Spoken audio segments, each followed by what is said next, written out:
அம்பத்தை அம்பு கொண்டு அசங்கென்றால் அசங்குமோ கம்பமற்ற பாக்கடல் கலங்கென்றால் கலங்குமோ இன்பமற்ற யோகியை இருளும் வந்து அணுகுமோ செம்பொன்னம்பலத்துளே தெளிந்ததே சிவாயமே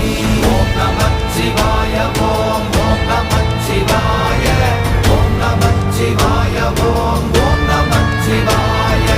ஓம் நமச்சிவாய ஓம் ஓம் நமச்சிவாய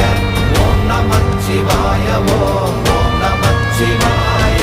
அப்பெனும் எழுத்தினால் அகண்டம் ஏழுமாகினாய் உப்பெனும் எழுத்தினால் உருத்தரித்து நின்றனை மப்பெனும் எழுத்தினால் மயங்கினார்கள் வையகம் அவ்வும் உப்பும் அவ்வுமாய் அமர்ந்ததே சிவாயமே ஓம் நமச்சிவாய ஓம்